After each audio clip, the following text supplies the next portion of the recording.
Hello and welcome back to Books and Tea with KD, where we are sipping something warm today and we are talking about the latest cozy mysteries that were sent my way. I'm your host, Katie Upton. I'm an author, editor, podcaster, lover of stories that likes to blend mystery with heart, and I also write in the sci-fi genres. I love romance too, though. So today we are we're heading down to Daws County, Texas for Down to Earth by Tammy D. Walker.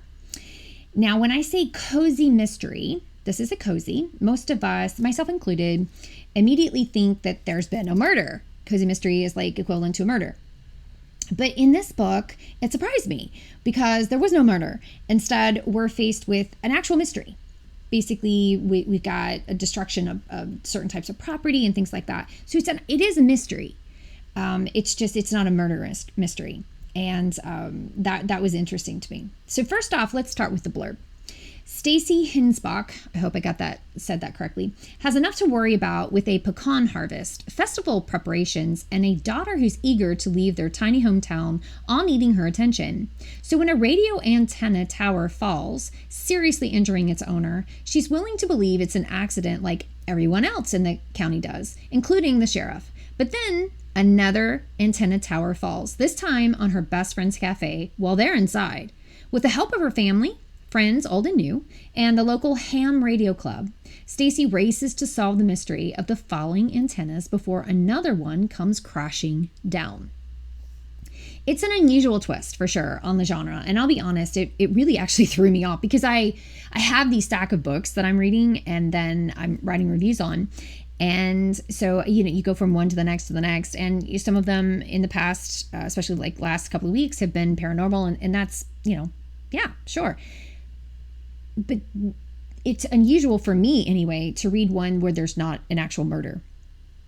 Not that that's bad. I'm just saying, like, I was like, oh, I kept waiting to read the murder, and then it never came. So just something worth mentioning. Cozy mysteries are almost to me synonymous with murder, especially like with amateur sleuths and on the hunt for clues and things like that. So when I realized this was more of a community mystery, I shifted my expectations, and it's great. I just want people to be aware, and it's a good book. So please don't let this throw you. In other words, okay. So let's talk about Stacey. She's our main character. She's a mom. And it seems to me like she's maybe in her early 40s, maybe mid 40s. She's a wife, a farmer's wife, a pecan farm, and a lifelong Texan trying to solve this crime of these falling antennas, right, in her town, a small town. And she likes a small town. She likes, she loves being at home. So there are certain types of people, right? We've got people that want to go and travel. I'm one of those. And I want to go see the world. And then we have people that are, love where they are and they stay where they are. And that's great. They're both great. I do love coming back, though. I do love coming back to my own community and stuff. So this book includes all sorts of that, which I think is wonderful. It's very relatable. In this, it's not just the mystery that's obviously causing her a headache, giving her a headache, causing her problems. Her youngest daughter, so she has 4 children, 3 boys, and then the youngest is a girl, Addie. She's itching basically to drop out of high school. She just wants to drop out. 2 years early, by the way, and she wants to chase this traveling lifestyle. She wants to be a globetrotter like her librarian aunt. So her aunt, which is her mom, Stacey's sister, she had been in a small town too, and had her own children, and then got a divorce. And then after the divorce, she became a librarian on a cruise ship. Guys, that just sounds like so cool. That sounds really neat. I would love to do that, actually. Travel around, and you're a librarian. I don't know why I didn't even think about that as an option.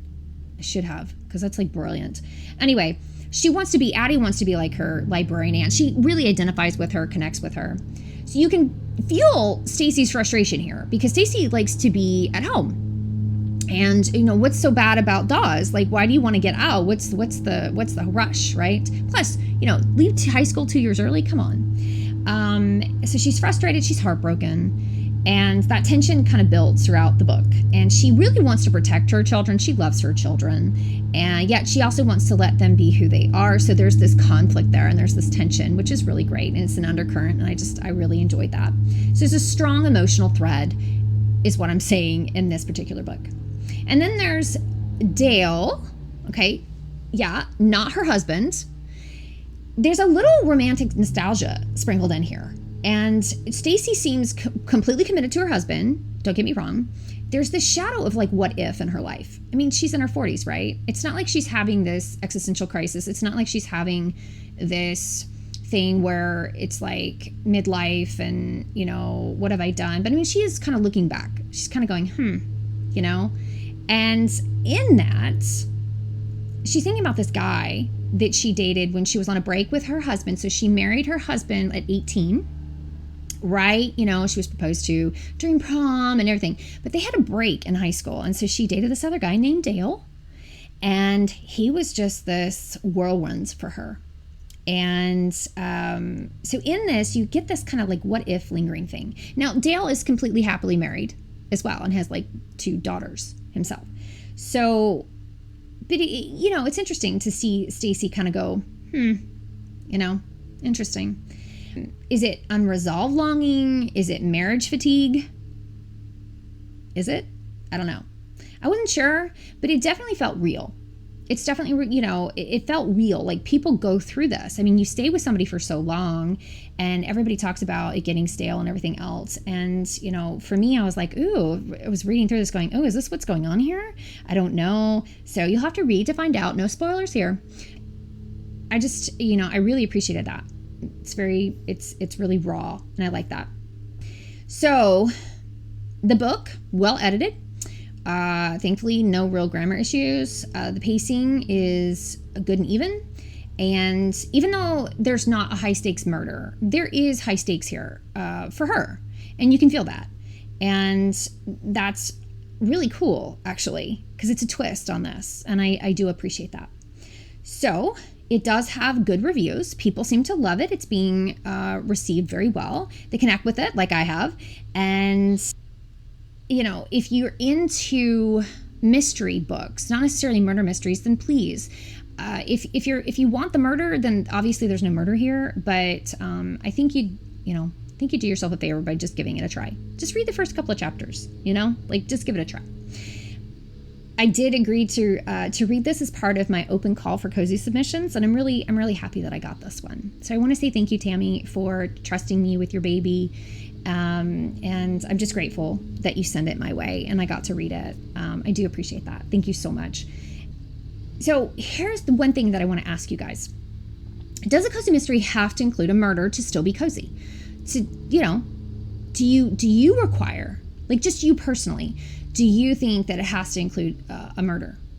So I'd like to know that. So email me. Please email me. It's kd@kduptonbooks.com. Please email me. I really want to know what you think. Does it have to, for you personally, does it have to include a murder to be a cozy mystery? Can a low stakes mystery carry the same weight without death involved? I'm curious. Because again, I really haven't run across this. I really haven't. There's always been like a death. And so this is very new for me, and that's just really exciting to me. I just think that, oh, okay, this is different.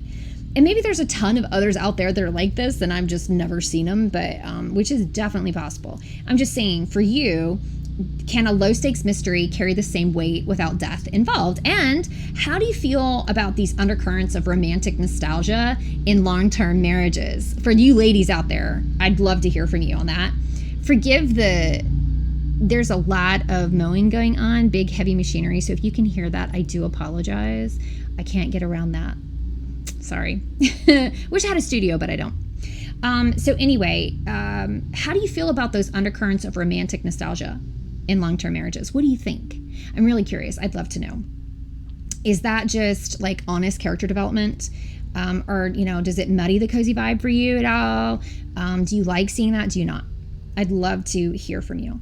So Down to Earth, it made me think about lots of things. And even, like this 40-year-old woman. And I saw the interactions that she had with her husband, which were really intriguing to me because it seemed like she was just very, very irritated.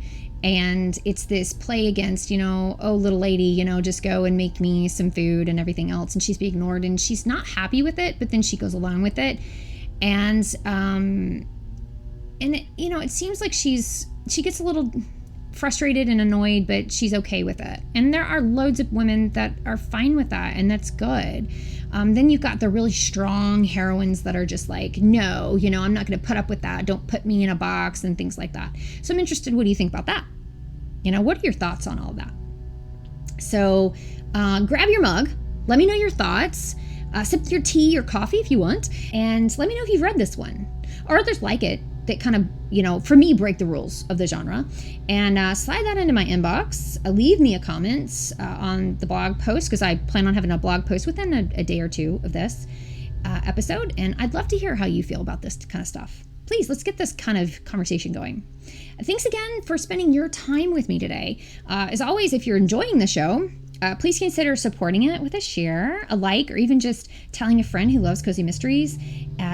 Subscribe to it, please, please, please. And if you have a book that you'd like read, if you're an indie author yourself, send it my way. You can, again, contact me, KD at kduptonbooks.com, and reach out. Let me know. So until next time, keep that kettle warm and your curiosity warmer. Happy reading, you guys, and can't wait to talk to you again next week. Thanks for listening.